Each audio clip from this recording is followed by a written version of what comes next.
घमंड किसी का भी नहीं रहता। टूटने से पहले गुल्लक को भी यही लगता है कि सारे पैसे उसी के हैं।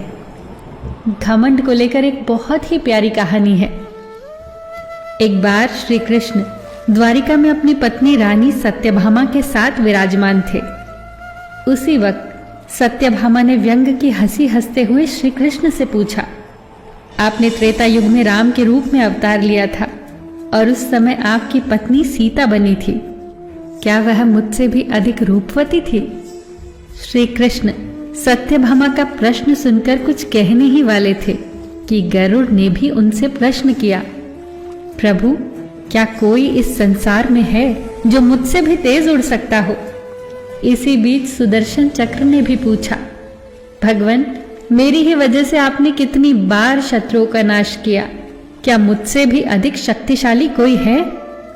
तीनों के प्रश्नों को सुनकर भगवान श्री कृष्ण जान गए थे कि इन तीनों को अहंकार हो गया है और इस अहंकार से उनकी मुक्ति आवश्यक है। तभी श्री कृष्ण को एक युक्ति सूझी। उन्होंने गरुड़ से कहा कि तुम हनुमान के पास जाओ और कहना कि भगवान राम और माता सीता उनकी प्रतीक्षा कर रहे हैं। गरुड़ देव तुरंत ये सुनकर चले गए। श्री कृष्ण ने सत्यभामा से भी कहा कि जब हनुमान हमारे दर्शन को आए तो आप सीता के रूप में तैयार होकर उनके सामने आइएगा। साथ ही सुदर्शन चक्र को आदेश दिया कि तुम महल के प्रवेश द्वार पर पहरा दो और ध्यान देना कि मेरी आज्ञा के बगैर कोई महल में प्रवेश न करे। सुदर्शन चक्र तुरंत मान गए और प्रवेश द्वार पर खड़े हो गए। उधर श्री कृष्ण भगवान राम के रूप में आ गए और दूसरी तरफ गरुड़ देव हनुमान जी के पास पहुंचे और उनसे कहा, हे वानर श्रेष्ठ, प्रभु श्री राम और सीता आपको द्वारिका के दरबार में बुला रहे हैं। आप मेरे साथ चलिए, मैं तुरंत ही आपको पहुंचा दूंगा। हनुमान जी ने सादर भाव से कहा कि आप आगे चलिए बंधु, मैं आता हूं। गरुड़ देव ने सोचा कि हनुमान जी तो कितने बूढ़े हैं, पता नहीं कब पहुंचेंगे। मैंने तो अपने प्रभु की आज्ञा का पालन कर दिया है, अब इन्हें जब आना होगा तब आएंगे। ऐसा सोचकर वो उड़ चले और जैसे ही द्वारिका पहुंचे तो उन्होंने देखा हनुमान जी उनसे पहले वहां पहुंच चुके हैं। गरुड़ का सिर लज्जा से झुक गया। हनुमान जी आगे बढ़े तो श्री कृष्ण को राम के अवतार में देखकर प्रणाम किया। कृष्ण ने कहा, हनुमान, तुम अंदर कैसे आए? क्या किसी ने तुम्हें द्वार पर रोका नहीं?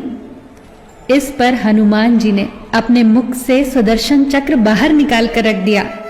हनुमान जी ने कहा, प्रभु, आपसे मिलने से मुझे भला कौन रोक सकता है? चक्र ने थोड़ा प्रयास किया था, इसीलिए मैंने इसे मुंह में दबा लिया। भगवान मुस्कुराने लगे।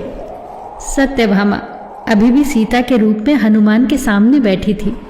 हनुमान जी ने तुरंत श्री कृष्ण से कहा, हे प्रभु, आपको तो मैं पहचानता हूं, आप श्री कृष्ण हैं और मेरे प्रभु राम भी, लेकिन माता सीता के स्थान पर आपने किस दासी को इतना सम्मान दे दिया कि वो आपके साथ सिंहासन पर विराजमान है?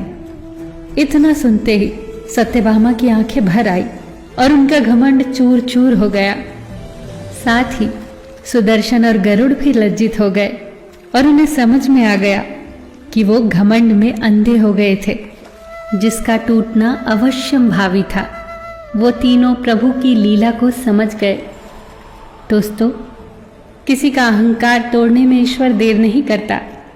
घमंड किसी का नहीं रहता। कितनी प्यारी बात कही है किसी ने।